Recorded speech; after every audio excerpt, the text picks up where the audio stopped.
Good morning, everybody. Welcome to another episode of Hawk Blogger Mornings. It is a beautiful Friday morning here in the Northwest, a blue Friday if you celebrate it. I'm docking the green today, but got a fun episode for you. I honestly was like had a few different ideas of what I wanted to cover today, and if you did not catch yesterday's episode, yesterday was a freebie, at least in the sense that I didn't get paid for it, but I did a show where I broke down Sam Darnold's performance in the close and late situations, less than 5 minutes to go in a game, fourth quarter or overtime, and within one score.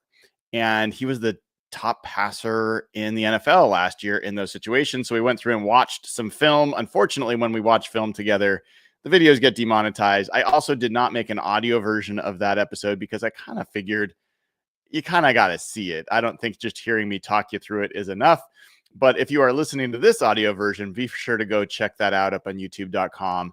It's pretty impressive looking through what Sam Darnold did in those situations. And I was happy we spent some time doing it. And good morning to William Awesome Coe and Kane Muss, who are both members joining the show here early on this Friday morning. And there's a couple things I'm going to go over in this episode. The first is I want to pay off the work that we all did together to look at NFC West position groups. And we went through, did all the different rankings, and I can actually, let me do this. I hadn't done this earlier, but I can do it now. I'm going to show you visually kind of where all the different teams ranked. And then I'm going to tell you, okay, so with all those rankings, which team ended up on top overall from a scoring perspective? I'll walk you through really quickly how I did that, my methodology, nothing too fancy, pretty straightforward. And I'll be curious to see, what you guys all think of the resulting rankings. I feel okay with them, to be honest. So we'll do that in just a second. After that, I'm going to share with you kind of a surprising set of defensive insights that I was just kind of nosing around, looking at some numbers, and found some stuff that, frankly, I just didn't know. Maybe other people do. But in particular about the Rams defense and their tendencies from last year, and also some surprising numbers about what types of packages, whether it's dime, nickel, base, that they were most effective in creating pass rush and which ones they weren't. There's something here. I don't know exactly what I've found because I'm not an expert, but I found something, and I'm definitely going to talk to some more people about it, start to learn a little bit more about it, because there's something going on. In fact, there's something going on enough that I want to check out with Mike Macdonald. I'm going to ask him about it once we get back to training camp. Not going to have him give away any state secrets, but I am going to ask him about why certain teams might favor dime packages versus nickel and what they can create from a pass rush and other perspectives. So before I do that, give the show a like, click subscribe. I would greatly appreciate it. And then head on over to patreon.com/hawkblogger, sign up, get instant access to the Discord channel as well as to the audio, which is ad-free audio over there. So check that out. You'll be welcome over there. It's a great group. And let me show with you guys the kind of final rankings through all of the different position groups. All right. Last one that we did was quarterback. And that was fun because definitely people had different points of view. So quarterback, the 49ers were number one. And by getting number one there, that cinched the 49ers taking the top of the charts in terms of the most first place rankings. They ranked first for quarterback, tight end, offensive tackle duos, edge rushers, and inside linebacker. So that was 5 spots that they took the number one spot. The number 2 team with the second most number 1 rankings was the Seahawks with running back, interior defensive line, and corner. Then after them, it was the Rams at wide receiver and an interior offensive line. And then the Cardinals had one at safety. As far as who came in with the most last place finishes, the Cardinals ended up with 5. So they had the fewest first place, the most last place. The 49ers had the second most last place with 4. And so as we go through and I share with you kind of the methodology I use, I'm going to share something, an ugly little Google sheet so you can kind of see what I did here. Well, I don't know if I'm even going to share it. It's not worth looking. I'm going to leave this up here. I think it's a better visual for you. I'm just going to talk you through what I did with these other rankings. So what I did is I then assigned a weighting of value to each of these position groups. And I made the quarterback position worth 10. So that was the maximum. And then what I did is I went a little geeky. I went to franchise tag numbers. Obviously, quarterback has the highest franchise tag number. And I basically took the percentage off of quarterback each position group was. So wide receiver is like 59% of the quarterback franchise tag number. So I gave the wide receiver, if the quarterback position gets a 10 weighting, wide receiver got 5.9 because they were, 59% of the quarterback's franchise tag. Running back 3.4, tight end 3.7, offensive tackle and interior offensive line. I had to kind of fudge a little bit because they only have an offensive line franchise tag number. So I made the offensive tackles worth 7, interior offensive line worth 5, interior defensive line 6.2, edge 6.3, and edge is a little bit tough because linebacker is all one franchise tag number. So I made edge 6.3, inside linebacker 5, cornerback 5, and safety 4.6. You don't need to know the specifics. You don't have to remember the specifics. The point is I used the open free market of the NFL. Well, within that market, that controlled market, it's not an open free market, but within that market, how they've set values for those different position groups to kind of set the weighting for these different groups in my rankings. And so, as I mentioned earlier, the Seahawks, in an earlier episode, the Seahawks had gone into the final episode of that position group rankings ranked number 1. But quarterback with that heaviest weighting was going to really probably decide who ends up on top. And in fact, that is what happened. So the fact that the 49ers led all NFC West teams with 5 number 1 rankings and finished first in quarterback gave them a very, very slim victory in this evaluation. They ended up with what was 174 points total. The Rams ended up with 173 points. So very, very close.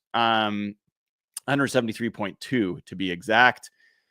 The Seahawks ended up with 170.9. So those 3 teams are very, very close in overall grading and ranking from a weighted perspective when we look at these different position groups. And the Cardinals are kind of a distant last with 102.9. So the Cardinals, not shocking given the way I ranked it. Other people, I know we've got Cardinals fans that watch the show and would disagree, but I don't hate the way these turned out. I do feel like the 49ers, the Rams, and the Seahawks all have similar value in their position groups, in their talent, their rosters, I should say. And it's kind of splitting hairs who you like best. And I do think quarterback makes or breaks things. And the fact that the 49ers and the Rams, I think pretty clearly have the top 2 quarterbacks in the division based off of what we could evaluate so far. I think makes sense that they would be a little bit higher in the overall ranking. So that's where it ended up. 49ers won. Rams essentially tied for first, but right behind them. And the Seahawks just a smidge behind at third. And then the Cardinals a distant fourth. So that is where this kind of ends. And so for those of you that have been with me through all, what was it? 6, 9, 11 shows where we went through and ranked all these. I appreciate you, and hopefully this was fun for you. I thought I learned a ton. I'll go over that in another episode, but really learned a lot, and that was cool. All right, so the next thing I wanted to talk to you guys about was this weird thing that I found, and I'm really curious what you guys are going to think when I share it with you. But I was looking through, like, I have access to all these different, stat systems, and one of the ones we don't talk about as much, but we should, is the NFL's own stat system, which is really the official stats of the league. And I was going through and kind of trying to figure out some different situations, like what were the situations where, honestly, I was looking at outside zone running for Kenneth Walker and some other stuff, to be totally honest. Where I ended up was stumbling on this interesting piece where I was looking at pressure rates for defense. And when I did that, I started looking in different packages. So if I look overall,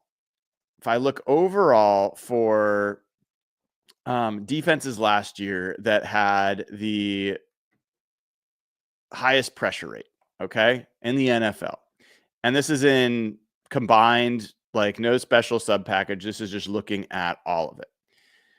The Browns were number 1, the Texans 2, Broncos 3, Cowboys 4, Bears 5, Seahawks were 6th. Seahawks had a 36% pressure rate, according to the NFL's number. The Rams were 10th with a 35.6. So despite the fact that everybody would say, man, the Rams have a better pass rush than the Seahawks, they've got Jared Verse and they've got Kobe Turner and they've got all these guys, which, I mean, I think is a valid way to feel. The numbers show otherwise in terms of the Seahawks actually having a higher pressure rate last season than the Rams. But then something weird was I was like, all right, let's look at some different sub packages. I was just playing around and I pulled up Dime. And when you pull up Dime and you look at who had the highest pressure rate in Dime defense, the Jets were number 1 at a 50% pressure rate, but they only had 18 plays in Dime last year. So they just barely used it. The Rams were 2nd in the NFL last year with a 47.9% pressure rate when they played dime defense. If they were at 47.9 in dime and they were like 35 overall, let me look back at this again, 35.6 overall, law of averages tells me that their nickel and base defenses were not nearly as productive in pressuring the passer. And so then I'm looking at, like, well, how much did they play dime? The Rams played dime 25.7% of the time. That was the most in the NFL. No other team played dime defense as much as the Rams. 265 snaps in dime defense. That's fascinating to me. Like, I haven't heard anybody else talk about that. Why is that the case? How much did they get? Like, did they get away with doing that? How did it work for them in terms of run defense? Because one of the challenges generally in going into dime is that you're susceptible to people running on you. And we'll talk about that in a little bit. But there were 4 teams in the NFL that played more than 20% dime defense. The Rams, the Chargers, we'll come back to that in a second, the Chiefs, and the Saints. Okay, the Ravens were up there at 18.6%. They're pretty close. But that is fascinating to me because the Chargers, same defensive tree as Mike Macdonald, and the Ravens, who are close, like they're 5th in dime percentage, also obviously from Mike Macdonald's lineage. Mike Macdonald's Seahawks defense last year only played dime 8.7% of the time. 91 snaps overall. So I think there's some evidence, and this is where I'll get to some conclusions about this that have to do with some personnel that I think are going to switch up some of these things.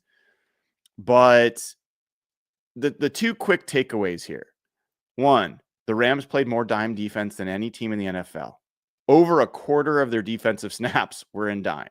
When they were in dime, they had the highest pressure rate of any defense that played it more than, 8 snaps or whatever it was that the Jets did it. So almost a 50% pressure rate in dime defense. So that's the first thing. The Seahawks, interestingly, even though they did not play dime defense very often, only 8.5% of the time, they had a 40% pressure rate, which ranks in the top 10 in pressure rate in dime defense. So their pressure rate was higher in dime, and that's not super surprising. You'd think that when a team's playing dime defense, they're playing it probably in third or second and long situations where there's obvious passing downs. You're more likely to get a pressure. So all that tracks. But it is just worth noting they had a higher pressure rate in dime. I'm going to get back to talking about dime, but let me talk about where if Mike Macdonald was only doing dime defense 8% of the time, and if the Rams were doing dime defense 25% of the time, what did nickel and base look like? Well, nickel, this is where Mike Macdonald spends a lot of his time in his defense. They played nickel 71% of the time. That was 10th in the NFL in terms of the most frequent nickel deployment in the league. The Rams, dead last in the NFL, only 36% nickel defense. So the Rams are out there throwing, this is where it gets interesting personnel-wise. I've tried to figure out the Rams safety situation. They have Cam Curl, Cam Kinchins, and then they have Quentin Lake, who they list as a nickel corner. But I think he's also playing dime. And then they have, who is it? Jalen McCullough, I believe, is the other guy Jalen McCullough that gets a significant number of snaps. I think those guys are all on the field quite a bit. So that's interesting. It also means potentially that their linebackers are not going to be on the field as much. So, that means Omar Spates and Nate Landman and some of the issues that we found with the depth of their inside linebacker, they didn't like their linebacker room. I think part of that is just they didn't like the linebackers that they had. They liked their other players better in the secondary. And so they went with more guys like Kobe Durant and Quentin Lake probably on the field at the same time with their safeties. All right. But Seahawks did like their nickel personnel, not a big shock there. And if we look at pressure rate, when in nickel, the Seahawks had the 5th highest pressure rate in the NFL, 35.9%, which is pretty close to the number that we'd already talked about as their overall pressure percentage. So their general number was 36.3. So they're basically in nickel, they were roughly their average. The Rams, when they were in nickel, their pressure rate dropped quite a bit. They were at 32%. So remember, they were at almost 48% when they were in dime, down to 32% in nickel, which is toward the bottom of the league. It's in the bottom third of the league. The Cardinals were even worse. The Cardinals were 30% pressure rate when they were in nickel. All right. It's worth noting Philadelphia Eagles, number 1 defense in the NFL by some measure, played nickel more than any other team. They played it 81% of the time. Cooper DeJean, Quinyon Mitchell, Darius Slay, that whole group, they played that group a lot. They had one of the lowest pressure rates in the NFL, 30%, when they were in nickel. So that's just kind of an aside, but interesting that they played so much in nickel. We're going to get back to some other numbers, but I'm going to focus on the pressure rate thing for a second because and the package distribution before we get into other pieces. So again, Seahawks play a lot of nickel, over 71% of the time, top 5 pressure rate when they're in it. Rams do not play nickel the least amount of any team in the NFL, and their pressure rate's pretty bad when they're in it. All right, so then let's look at base defense, right? Base defense, and if you look at base defense, neither the Seahawks nor the Rams played a lot of base defense. The Rams, misspoke there. The Seahawks played one of the lower percentages of base defense in the NFL last year, only 20%. That ranked, let me do a quick count here, that ranked 24th in the NFL. All right. So the Seahawks did not play a lot of base. This was, I think, issues with their linebacker crew. And also we'll talk about some other numbers that I think got them out of base here in just a minute. The Rams played the second most amount of base defense. So they were either basically in base or dime is how they spent their time. They played it 38% of the time. Only the Lions played more base defense than the Rams. But this is what I wanted to share. If you look at pressure rate from base defense, the Rams had a 25% pressure rate. 25%. Remember, 48% when they were in dime, down to 25% when they're in base. That's the second most common configuration they were in. They ranked 26th in the NFL in pressure rate in that situation. So one of the things I kind of find interesting about this is the Rams have a pass rush problem. Like, I don't understand how yet, but the places where they were able to generate pressure was in dime. In both nickel and in base defenses, they were below average as a pass rushing unit. And that's, I mean, Jared Verse should play on every down. I don't understand why it would be such a variance with him on the field. Kobe Turner, is there every down pretty much. Byron Young. They've got some dudes that are there in all of these situations that are good pass rushers. Maybe Braden Fisk played more in those dime situations. Maybe the defensive line utilization changed there, and that was part of the explanation. But the fact of the matter is they didn't do a good job of getting after the passer and base. Now, the Seahawks, you may be wondering where they finished.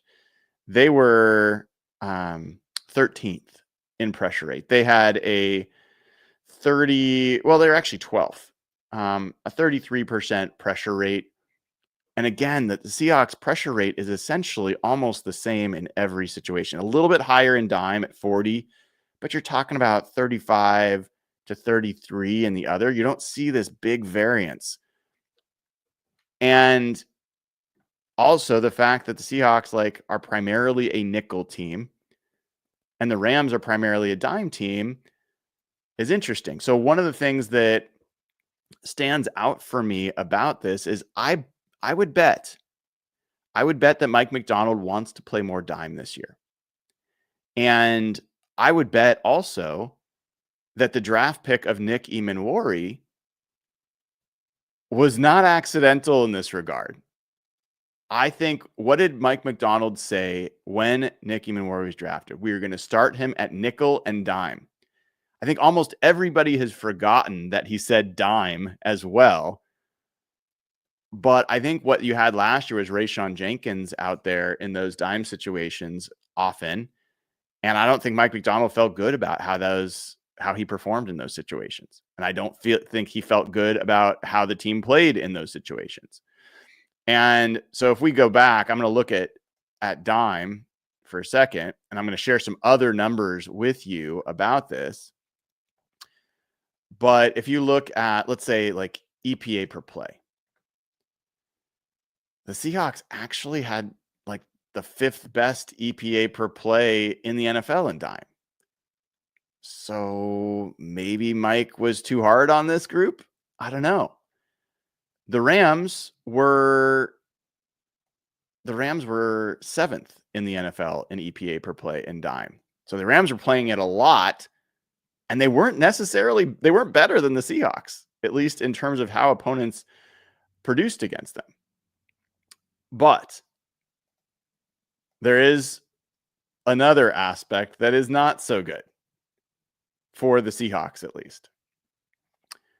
One of the things that becomes a vulnerability when you bring extra defensive backs on the field and take off linebackers or others is you can be run on. And the Seahawks were run on in dime last year. This is where I think Mike Macdonald got scared away from dime. The Seahawks ranked 28th in the NFL in EPA per rush when in dime defense. The Rams were able to play as much as they did in this defense because they ranked 8th in the NFL. Sorry, 9th in the NFL in EPA per rush when they were in dime. So that to me says, okay, so you need somebody who's going to be able to support, to be able to play close to the line of scrimmage, be effective against the run, and also help you in coverage. What did Cody Alexander say about Nicky Manwari when he came on the show and we talked about their draft? He talked about the fact that playing big nickel with a guy like Nicky Manwari or dime allows a coordinator like Mike Macdonald not to have to make the Sophie's choice of, do I want to stop the run or do I want to defend the pass? Having a guy like him who can disguise defenses similar to what Kyle Hamilton does, look like he's playing nickel and he's actually going to drop into the deep part of the field, look like he's playing linebacker and he's blitzing. Like, there's all sorts of things he can do with Nicky Manwari. And that's why I think I've told you when I've watched it practice, there is no player getting more one-on-one coaching from both Mike Macdonald and a bunch of other coaches than Nicky Manwari. And I think this is why. I think that they want to play more dime defense this year, and I think they want to do it without having to sacrifice a lot of effectiveness against the run. They don't want to be a bottom 5 defense when in dime against the run, and that's what they were last year. So imagine being able to play more dime, have a higher pressure rate, and also be able to disguise more of your defenses. I think that's the goal. I think that's what Mike Macdonald is after. Now, if you look at EPA per pass, all right, the Seahawks were 4th in the NFL in EPA per pass when in dime. So they already had the coverage part locked down. They just need to figure out how to defend the run in this package. And I think that could be a big change for them coming up next year. I just want to reiterate again how much of the Rams' pressure came in this situation. The Vikings had the most pressures from dime in the NFL with 113 pressures. And they played the most dime defense. So that makes sense. 29%. Sorry, I think I might have misspoken that I said the Rams played the most. I was wrong. I hadn't scrolled up enough. The Vikings played the most, 29%. The Rams played the second most, 26%. Anyway, the Rams had 103 pressures. There's only 2 teams in the NFL that had more than 100 pressures in dime, and those are the 2. So even though we're talking about pressure rates with these other guys, just sheer volume of pressures is huge for the Rams in dime, which also means this is going to be fascinating. The Seahawks have now turned to Clint Kubiak and a run-heavy offense. Teams that are going to be able to run effectively against that dime configuration for the Rams, that's going to mean less quarterback pressures from it for sure. It also may mean to force them into one of these other packages. Because if they can't hold up in their dime defense, and I think this is what happened the first time against the Eagles. I could probably even check on this in a second. I'm kind of curious, but the Rams kind of got boat raced by the Eagles the first time in LA, partially because the Eagles ran for 314 yards. And if you look at the games, I mean, the Rams were a sieve in terms of run defense last year, just generally speaking. They ranked 22nd in rush defense from a yards perspective and 26th in the NFL in yards per carry. Why is that? Well, because they're playing a lot of dime. So this is something where if I look at rushing yards per play, interestingly, the Rams, are at 4.8, which is not terrible. The Seahawks were all the way down. Oh my gosh, 8.4 yards per carry against the Seahawks when they played dime. That ranked 25th in the NFL. So again, I think this is a huge aspect of what the Seahawks are probably going to be working on to correct, to give Mike Macdonald more flexibility in his play calling. I also think it's something that Seahawks are going to try to attack about the Rams defense to get them into, let's say, base. Base is the second most common package that the Rams played last year. Let's look at the EPA per play for base defense. Well, the Rams ranked 23rd in the NFL in EPA per play in base defense. Their pressure rate, again, I told you, was 25%. It's toward the bottom of the league. Their EPA per pass in base defense, 25th. So this is the recipe. Run the Rams out of dime, get them into base, and then pass it, because they don't pressure from base. They don't get pressure from base, and they don't defend the pass well when they don't have extra defensive backs out there. That's the book. And for the Seahawks, I mean, the piece there, they're going to want to play nickel and they're going to want to play dime more. I think you're going to see less base defense out of the Seahawks this year than you did before, which could mean less Tyrese Knight snaps. We've been talking a lot about Nicky Manwari stealing snaps from Josh Jobe. I think it also mean he's stealing snaps from Tyrese Knight. The Seahawks already, as I said before, only played 20% of snaps in base. That was 23rd in the NFL. So this is a team that did not play a lot of base last year, and I think there's reason to believe they might play less this year. My guess is that they're going to steal from the nickel config, where they were heavy, like one of the top in the NFL in terms of nickel utilization, and that we'll see a little bit more dime. But in any event, I think Nicky Manwari is a huge part of how they're going to start to change this part of their team. Interestingly, let me double check this. The Seahawks run defense, which is what you'd hope you'd improve on in base defense, was 25th in the league in EPA per rush. So it wasn't great. Their yards per play, the rushing yards per play, was a little bit better. like they were down. It certainly wasn't 8.4 like it was for dime, but it was 3.9. That ranked 20th. It still is not great.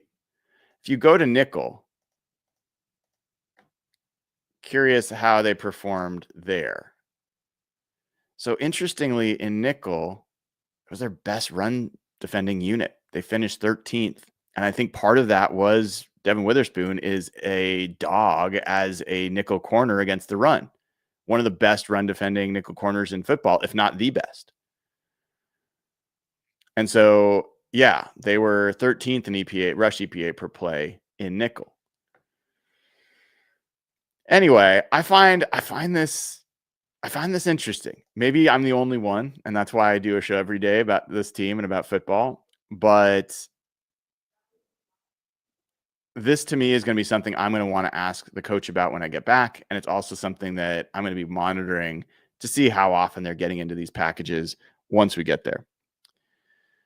All right, folks, that'll do it for this episode of Hawk Blogger Mornings. Hopefully, if you learned something new, got a little bit of Seahawks content in the news desert that is the summer. If you haven't given the show a like and click subscribe, please do. Join over at patreon.com/hawkblogger. Get ad-free audio as well as, hey, you can still get a seat at the Ring of Honor dinner, steak dinner I'm going to take you out to. If you sign up as one of our Ring of Honor supporters at the patreon.com/hawkblogger, there's only 2 spots left.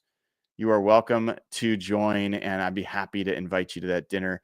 It'll happen the Friday before the season opener, so it's coming up. Not a lot of time left. A great way to support the show. All right, everybody, have a great rest of your Friday. I'm Brian M. Hazard. This has been another episode of Hawk Blogger Mornings. Take care.